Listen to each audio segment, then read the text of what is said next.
Universe Books. Answers about life.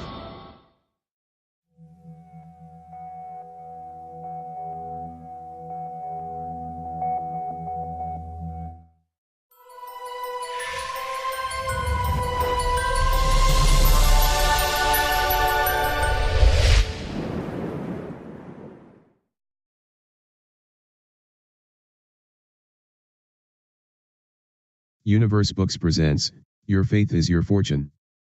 By Neville Goddard, 1941. Chapter 25. 23rd Psalm. First.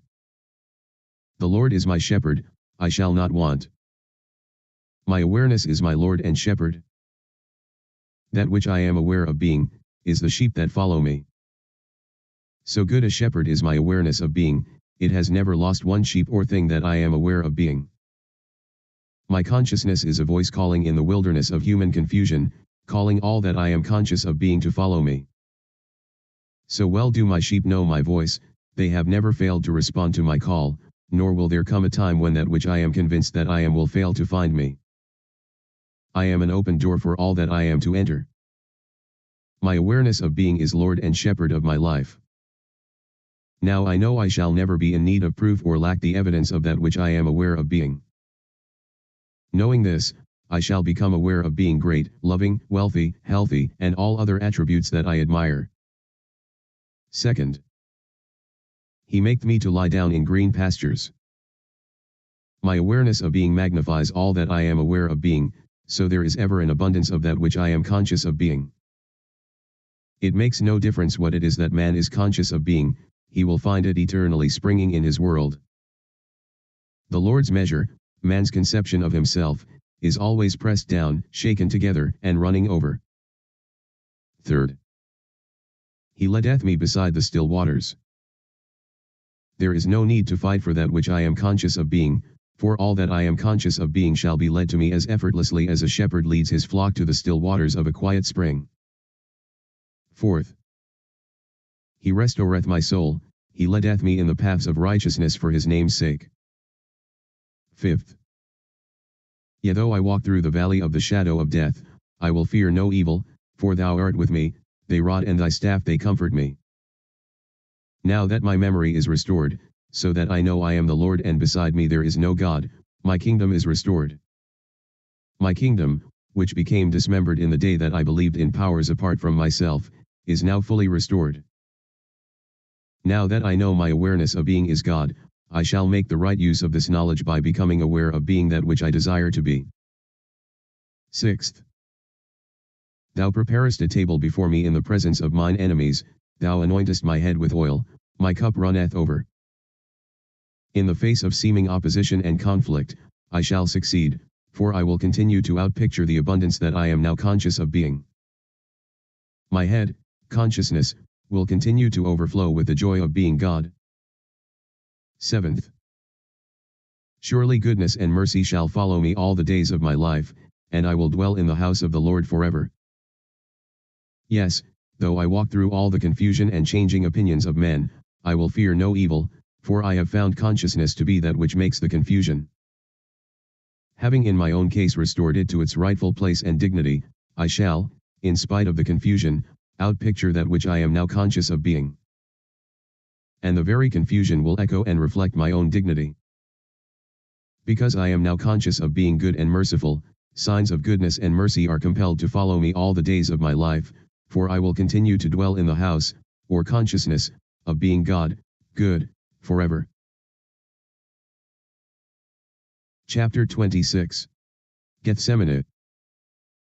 Then cometh Jesus with them, unto a place called Gethsemane, and saith unto the disciples, Sit yet here while I go and pray yonder.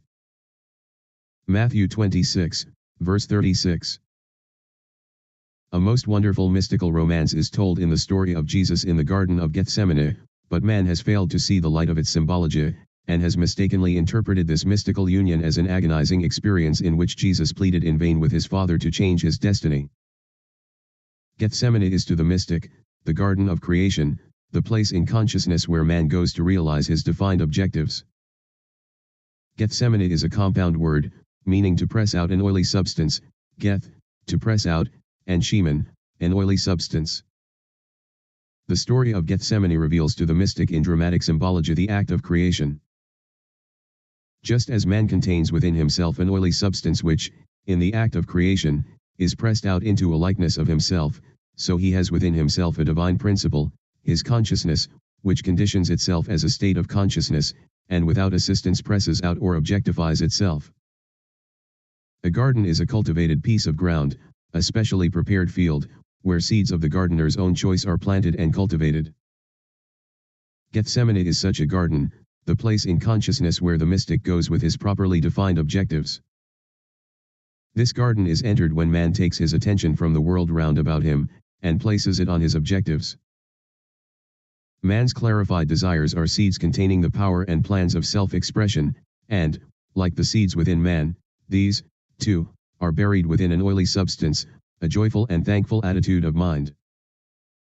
As man contemplates being and possessing that which he desires to be and to possess, he has begun the process of pressing out, or the spiritual act of creation. These seeds are pressed out and planted when man loses himself in a wild mad state of joy, consciously feeling and claiming himself to be that which he formerly desired to be. Desires expressed or pressed out, result in the passing of that particular desire. Man cannot possess a thing and still desire to possess it at one and the same time. So, as one consciously appropriates the feeling of being the thing desired, this desire to be the thing passes, is realized. The receptive attitude of mind feeling and receiving the impression of being the thing desired, is the fertile ground or womb which receives the seed, defined objective. The seed which is pressed out of a man grows into the likeness of the man from whom it was pressed. Likewise the mystical seed, your conscious claim that you are that which you heretofore desired to be will grow into the likeness of you, from whom and into whom it is pressed. Yes, Gethsemane is the cultivated garden of romance where the disciplined man goes to press seeds of joy out of himself into his receptive attitude of mind there, to care for and nurture them, by consciously walking in the joy of being all that formerly he desired to be. Feel with the great gardener, the secret thrill of knowing that things and qualities not now seen, will be seen as soon as these conscious impressions grow and ripen to maturity. Your consciousness is Lord and husband, the conscious state in which you dwell, is wife or beloved. This state made visible, is your Son bearing witness of you, his father and mother, for your visible world is made in the image and likeness of the state of consciousness in which you live, your world, and the fullness thereof, are nothing more or less than your defined consciousness objectified. Knowing this to be true, see to it that you choose well the mother of your children, that conscious state in which you live, your conception of yourself. The wise man chooses his wife with great discretion. He realizes that his children must inherit the qualities of their parents and so he devotes much time and care to the selection of their mother. The mystic knows that the conscious state in which he lives is the choice that he has made of a wife, the mother of his children, that this state must in time embody itself within his world, so he is ever select in his choice and always claims himself to be his highest ideal. He consciously defines himself as that which he desires to be. When man realizes that the conscious state in which he lives is the choice that he has made of a mate, he will be more careful of his moods and feelings. He will not permit himself to react to suggestions of fear, lack, or any undesirable impression. Such suggestions of lack could never pass the watch of the disciplined mind of the mystic, for he knows that every conscious claim, must, in time, be expressed as a condition of his world, of his environment. So he remains faithful to his beloved, his defined objective, by defining and claiming and feeling himself to be that which he desires to express. Let a man ask himself if his defined objective would be a thing of joy and beauty if it were realized. If his answer is in the affirmative, then he may know that his choice of a bride is a princess of Israel, a daughter of Judah, for every defined objective which expresses joy when realized, is a daughter of Judah, the King of praise. Jesus took with him into his hour of prayer, his disciples or disciplined attributes of mind, and commanded them to watch while he prayed, so that no thought or belief that would deny the realization of his desire might enter his consciousness. Follow the example of Jesus, who, with his desires clearly defined, entered the Garden of Gethsemane, the state of joy, accompanied by his disciples, his disciplined mind, to lose himself in a wild joy of realization. The fixing of his attention on his objective, was his command to his disciplined mind to watch and remain faithful to that fixation. Contemplating the joy that would be his on realizing his desire, he began the spiritual act of generation, the act of pressing out the mystical seed, his defined desire. In this fixation he remained claiming and feeling himself to be that which he, before he entered Gethsemane, desired to be, until his whole being, consciousness, was bathed in an oily sweat, joy, resembling blood, life, in short, until his whole consciousness was permeated with the living sustained joy of being, his defined objective. As this fixation is accomplished, so that the mystic knows by his feeling of joy that he has passed from his former conscious state into his present consciousness, the Passover or crucifixion is attained. This crucifixion or fixation of the new conscious claim is followed by the Sabbath, a time of rest. There is always an interval of time between the impression and its expression, between the conscious claim and its embodiment. This interval is called the Sabbath, the period of rest or non-effort, the day of entombment. To walk unmoved in the consciousness of being or possessing a certain state is to keep the Sabbath. The story of the crucifixion beautifully expresses this mystical stillness or rest. We are told that after Jesus cried out, "It is finished," he was placed in a tomb. There he remained for the entire Sabbath. When the new state or consciousness is appropriated, so you feel by this appropriation fixed and secure in the knowledge that it is finished, then, you, too, will cry out, "It is finished," and will enter the tomb or Sabbath, an interval of time in which you will walk unmoved in the conviction that your new consciousness must be resurrected, made visible. Easter, the day of resurrection, falls on the first Sunday after the full moon in Aries. The mystical reason for this is simple. A defined area will not precipitate itself in the form of rain until this area reaches the point of saturation, just so the state in which you dwell will not express itself until the whole is permeated with the consciousness that it is so, it is finished. Your defined objective is the imaginary state, just as the equator is the imaginary line across which the sun must pass to mark the beginning of spring. This state, like the moon, has no light or life of itself, but will reflect the light of consciousness or sun. I am the light of the world, I am the resurrection and the life. As Easter is determined by the full moon in Aries, so, too, is the resurrection of your conscious claim determined by the full consciousness of your claim, by actually living as this new conception. Most men fail to resurrect their objectives because they fail to remain faithful to their newly defined state until this fullness is attained.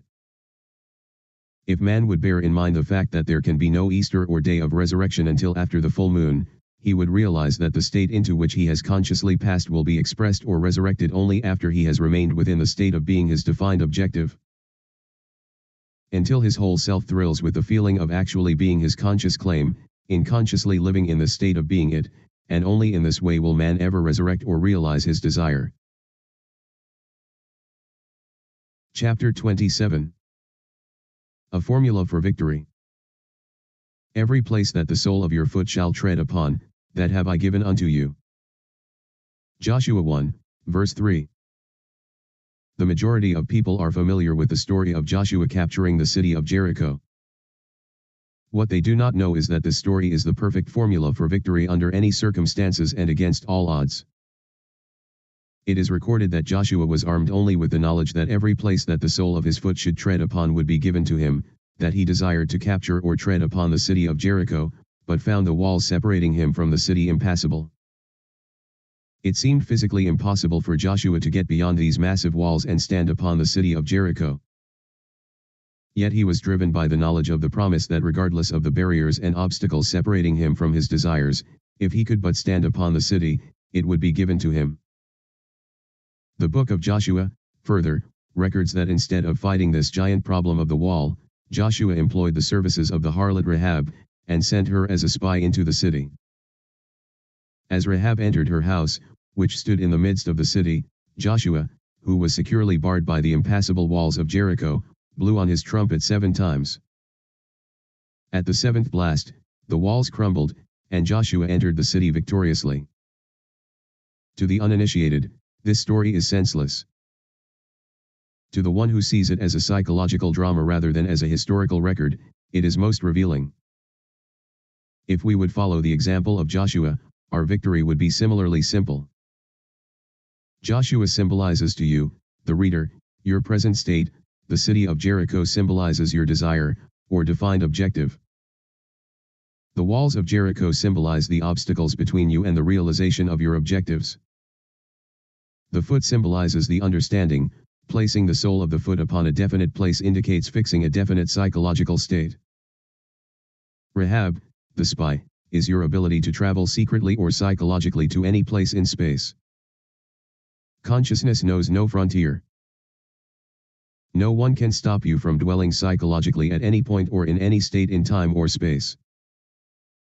Regardless of the physical barriers separating you from your objective, you can, without effort or help of anyone, annihilate time, space, and barriers. Thus, you can dwell psychologically in the desired state. So, although you may not be able to tread physically upon a state or city, you can always tread psychologically upon any desired state.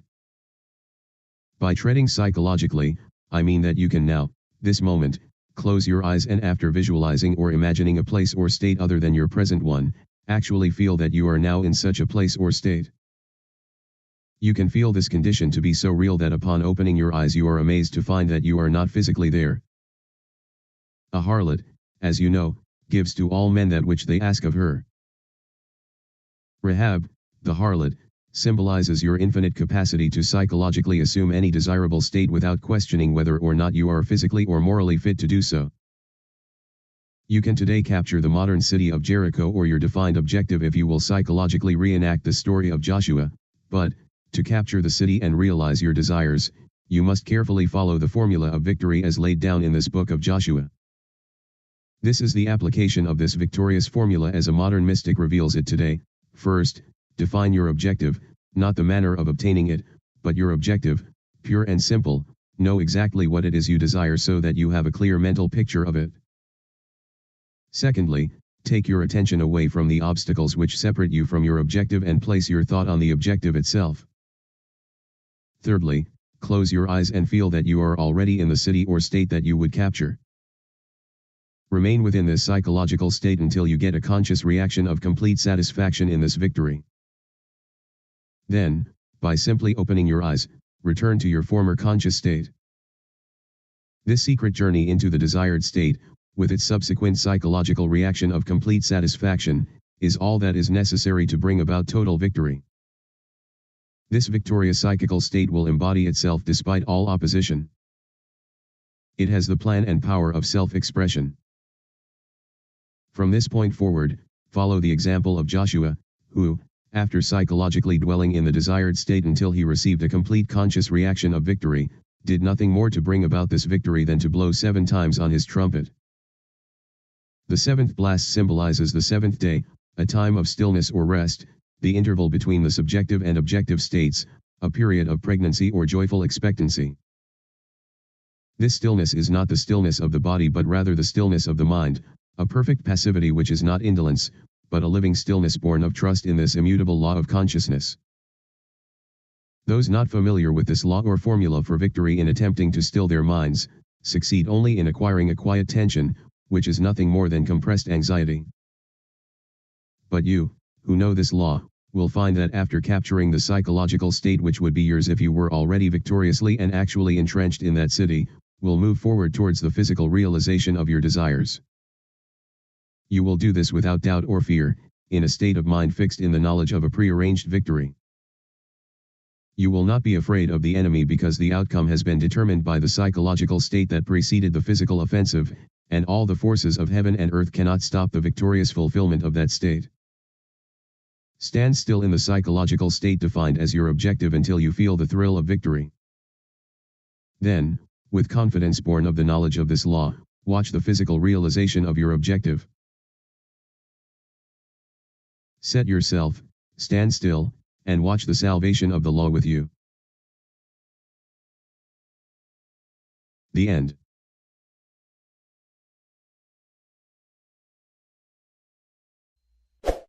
Congratulations, you have finished this book. You are the master of your fate, the captain of your soul. Keep acting, keep learning, Keep improving. It always seems impossible until it's done. Nelson Mandela. But now, please, share the last insight that this book brought to you. You already know that your point of view may help a lot of people. Your comments are welcome and will make us very happy.